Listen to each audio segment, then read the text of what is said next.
Hai guys, assalamualaikum warahmatullahi wabarakatuh. Ketemu lagi bareng aku Isnawati.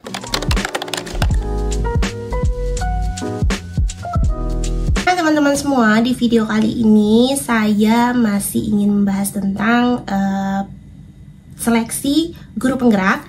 Nah teman-teman semua, di seleksi guru penggerak angkatan 11 yang kira-kira diadakan tahun kemarin 2023, dan sekarang intinya itu udah di tahap seleksi tahap 2, yaitu simulasi mengajar dan wawancara. Nah itu kemungkinan besar akan dilaksanakan pada 10 Januari sampai 6 Maret 2024. Nah bagi teman-teman semua yang ingin mengetahui tentang pendaftaran guru penggerak, kemudian bagaimana cara mendaftarnya, terus pertanyaan wawancara, penilaian wawancaranya. Nah, kalian bisa cek di video saya yang ini, nanti aku sematin di sini teman-teman. Kalian bisa cek di situ. Saya udah bahas full tentang guru penggerak di video-video tersebut. Nah, di video kali ini saya ingin membahas tentang apa sih yang membuat kita itu gagal dalam mengikuti wawancara guru penggerak. Jadi di sini ada beberapa poin-poin yang nantinya akan saya bahas bareng sama kalian. Nah, jika kalian penasaran, simak videonya baik-baik ya. Nah, sebenarnya untuk mendapatkan untuk lulus sebagai seorang calon guru penggerak atau CGP dalam wawancara guru penggerak itu banyak banget persiapan yang harus dilakukan. Jadi sebenarnya yang perlu kita perhatikan itu adalah kita menyimak, entah itu menyimak dari artikel yang ditulis sama guru penggerak sebelumnya, pengalaman dari guru penggerak sebelumnya, atau kalian bisa lihat di video-video yang ada di YouTube. Banyak banget guru penggerak lain yang bikin video mereka tentang bagaimana ketika mereka mengikuti wawancara. Jadi kalian bisa cek di YouTube, di website yang membahas tentang hal tersebut. Jadi sebenarnya sih yang pertama kita harus benar-benar tahu wawancaranya akan seperti apa, karena nantinya kurang lebih pertanyaan atau apapun yang terjadi pada saat wawancara itu sudah ada di situ semua teman-teman. Jadi kalian perlu belajar dari hal yang sudah berdasarkan pengalaman orang lain. Jadi gitu. Nah untuk hal-hal yang membuat kita gagal dalam wawancara guru penggerak ini, yang pertama adalah kurangnya persiapan. Nah, teman-teman semua, kenapa di sini hal ini saya cantumin di hal yang pertama? Karena jika kita tidak mempersiapkan diri dengan baik, terutama terkait visi dan misi dan ide-ide inovatif untuk mendukung dari pertanyaannya pewawancara tadi, kemudian juga kita tuh tidak memiliki sesuatu gitu. Nah, sesuatu yang dimiliki sama kita itulah penilaian terbesar dari reviewer pada saat wawancara. Nah, ini kita harus memberikan kesan bahwa kita itu merupakan guru yang kompeten. Jadi jangan sampai pewawancara itu menganggap kita guru yang kurang kompeten. Jadi di sini yang pertama adalah persiapan. Nah, persiapan ini juga termasuk ketika kita ingin kayak mempelajari gitu, guru penggerak itu apa, kemudian apa saja sih program-program dalam guru penggerak itu yang mendukung ketika nanti kita mengikuti pendidikan guru penggerak. Jadi kita benar-benar harus paham betul gitu, guru penggerak itu apa gitu. Nah, kalau kalian misalnya belum tahu sih gimana sih kita mau lihat program-program yang ada pada pendidikan guru penggerak, kalian bisa cek di sini, di website ini. Ini website resmi dari guru penggerak, sekolah penggerak ya. Jadi websitenya itu sekolah penggerak kemendikbud.go.id. Kalian bisa cek di situ. Di situ tuh udah semua udah dijelasin apa itu guru penggerak, kemudian pertanyaan-pertanyaan tentang guru penggerak, kalian bisa cek di situ. Kemudian yang kedua adalah pemahaman tentang tugas dan tanggung jawab sebagai seorang guru ataupun guru penggerak. Nah, sebenarnya jika kita tidak memiliki pemahaman yang jelas tentang apa sih yang diharapkan apa sih yang diharapkan oleh Kemendikbud dengan adanya program guru penggerak ini, nah kita benar-benar harus tahu dulu nih pemahaman kita. Nah itu tadi, kita harus tahu dulu guru penggerak itu buat apa, tujuannya buat apa, visi dan misinya apa. Nah, jadi kita ini sebenarnya jika kita tidak paham, maka ini akan mengurangi kesan bahwa kita tuh cocok untuk menjadi seorang guru penggerak atau mengambil peran sebagai seorang guru penggerak. Nah, jadi pemahaman kita yang mendalam tentang guru penggerak tersebut dapat membantu kita memberikan kesan bahwasanya kita tuh cocok menjadi seorang guru penggerak. Yang ketiga adalah pengalaman dan contoh konkret. Teman-teman semua, di beberapa video saya, baik yang ini, kemudian banyak lagi video-video yang lain, saya mengatakan bahwasanya ketika kita ditanyakan tentang sesuatu oleh reviewer, maka kita harus memberikan contoh yang konkret.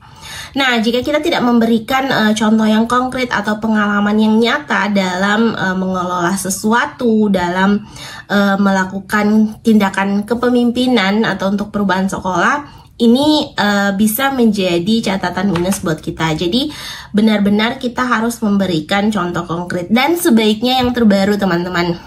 Misalnya seperti kalau misalnya kalian ditanyakan tentang pengalaman kalian menghadapi masalah seperti apa, sebaiknya kalian memberikan contoh konkret yang reviewer itu langsung ngeh gitu tentang pengalaman tersebut. Jadi benar-benar yang kita alami, pengalaman kita sendiri, karena ini dapat membantu penilaian buat teman-teman semua. Yang keempat adalah keterampilan komunikasi dan kepemimpinan. Nah, sebenarnya dalam peran ini bagaimana kita menampilkan kita tuh memiliki keterampilan interpersonal dan kepemimpinan yang kita miliki itu memang baik gitu.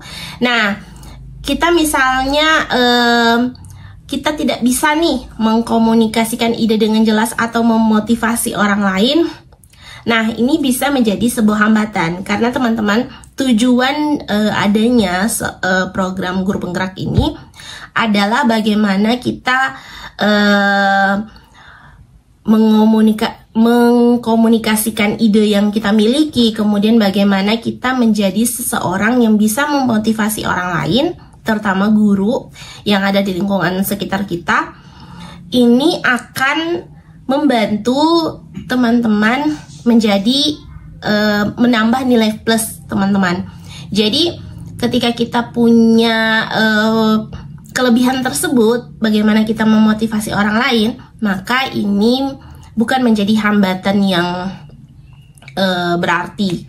Nah, dengan adanya kemampuan seperti ini, kita bisa dijadikan sebagai seorang pemimpin yang bisa memotivasi orang lain, memotivasi teman-teman yang ada di lingkungan sekitar, kemudian guru-guru lain ataupun guru-guru di entah itu guru-guru yang ada di sekolah kita ataupun di sekolah orang lain. Jadi sebenarnya di sini yang paling penting adalah bagaimana keterampilan kita untuk berkomunikasi. Kemudian yang kelima adalah ketidaksesuaian dengan budaya sekolah. Teman-teman semua, jika kita tidak menunjukkan kesesuaian dengan nilai-nilai dan budaya sekolah yang ada, nah ini bisa juga mengurangi peluang kita untuk lulus di wawancara guru penggerak ini. Jadi kita benar-benar harus menunjukkan bahwasanya kita itu sesuai dengan nilai-nilai dan budaya-budaya yang ada di sekolah, baik itu di sekolah secara umum maupun di sekolah kita masing-masing, karena setiap sekolah itu memiliki budaya yang berbeda-beda. Yang ketujuh adalah pengetahuan tentang isu pendidikan terkini. Teman-teman semua, kita tuh sebagai seorang guru tentunya harus memiliki pengetahuan yang luas, terutama dalam bidang pendidikan. Nah, di sini kita tuh, jika kita tidak memperbaharui diri kita dengan isu-isu pendidikan terkini, itu kita bisa memberikan kesan bahwa kita itu tidak terhubung dengan perkembangan pendidikan yang terbaru. Jadi, kita perlu banyak membaca tentang isu-isu pendidikan terkini, kemudian mungkin masalah-masalah pendidikan yang sedang dihadapi, baik itu di sekolah kita maupun secara nasional. Nah, di sini kita bisa meningkatkan pengetahuan tersebut dengan membaca, kemudian bisa juga menonton berita, entah dimanapun itu, entah dari YouTube, TV, dan lain sebagainya. Jadi teman-teman itu harus benar-benar tahu bahwasanya ada nih isu-isu pendidikan terkini seperti ini gitu. Kemudian yang terakhir, yang ketujuh adalah kurangnya fokus pada solusi. Nah, teman-teman semua, jika misalnya kita ditanyakan sebuah masalah, kita harus benar-benar memberikan solusi terhadap masalah tersebut. Nah, jika terlalu banyak nih teman-teman menyoroti masalah tetapi tanpa menawarkan solusi yang konkret atau rencana tindakan yang teman-teman ingin lakukan, hal ini dapat mengurangi kesan bahwa kita itu adalah agen perubahan. Jadi di Guru Penggerak itu dinyatakan bahwasanya guru penggerak ini adalah agen-agen perubahan pendidikan di Indonesia. Nah, kalau misalnya kita hanya fokusnya kepada masalah tetapi tidak memiliki solusi terhadap masalah tersebut, maka ini memberikan kesan kita tuh bukan agen perubahan gitu. Nah, jadi saya sarankan kepada teman-teman untuk kira-kira kalau ada masalah A, solusinya apa, masalah B, solusinya apa gitu. Jadi banyak-banyak sih kalau menurutku, banyak-banyak untuk melihat, oh ini peluang solusinya apa. Jika ada masalah seperti ini, peluang solusinya apa. Jika ada masalah B, peluang solusinya seperti apa. Itu dia tadi 7 hal yang membuat kita gagal dalam seleksi program Guru Penggerak pada tes tahap 2, tes wawancara dan simulasi mengajar. Nah, bagi teman-teman semua yang masih pengen tahu tentang pertanyaan wawancara, bagaimana cara menjawabnya, penilaian pertanyaan wawancaranya, entah itu guru penggerak ataupun pengajar praktik, kalian bisa nonton di list ini. Sini aku udah bikin listnya, kalian bisa nonton di situ. Semua ada di situ dan semoga itu bisa membantu teman-teman semua dalam proses seleksi wawancara guru penggerak, terutama yang angkatan 11 yang lagi jalan saat ini. Semoga teman-teman semua yang saat ini sedang mendaftar sebagai calon guru penggerak bisa lulus menjadi guru penggerak. Nah, teman-teman semua, itu dia tadi video dari saya. Semoga bermanfaat. Bye. Assalamualaikum warahmatullahi wabarakatuh.